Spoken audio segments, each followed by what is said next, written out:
Welcome back to my channel. ভিডিওটা পুরনো না, ভিডিওটা অনেকটাই পুরনো। ভিডিওটা হচ্ছে যে এই বছর মানে 2025-এর অষ্টমীর দিনের ভিডিও। তো সকাল সকাল উঠে মাকে একটু হেল্প করছিলাম। খুব একটা রান্নাবান্না আমি সত্যি বলছি জানি না, তাও নার্সিংহোমে জয়েন করার পর কিছুটা শিখেছি। যতটুকু শিখেছি ততটুকু দিয়ে চেষ্টা করছিলাম।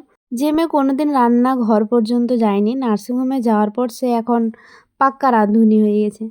যাই হোক, এই বছরের অষ্টমীটা আমার 2025-এর অষ্টমীটা ঠিকঠাক সময়ে পড়েছিল বলে আমার মনে হয়। কারণ আমি পুষ্পাঞ্জলিও দিতে পেরেছিলাম, না খেয়েছিলাম, আমার কোনো একটা অসুবিধাও হয়নি। আর তোমরা যে ড্রেসটা দেখছো সেটা তো এখন আলমারিতে রাখা আমার সবথেকে ফেভারিট ড্রেস হয়ে উঠেছে। ড্রেসটা আমি অফলাইনেই কিনেছি, দোকানে কিনেছি। ইয়াররিংসগুলোও আমি দোকানে কিনেছি ড্রেসটার সাথে ম্যাচ করে। চুড়িগুলোও আমার অফলাইনে কেনা। আর এটা হচ্ছে আমার লুক। এরকম ড্রেস আমি আগে কোনোদিন পরিনি। তো বাবাই বলল যে ট্রাই করে দেখ কেমন লাগছে, তো সত্যি ভালোই লাগছিল। এটা হচ্ছে আমার ভাই। তোমরা যারা আমাকে ইনস্টাতে ফলো করো বা ইউটিউবেও মেবি দেখেছো একে, যার আমার সাথে কোনো মিলই নাই, ভাবেই না কেউ আমার ভাই।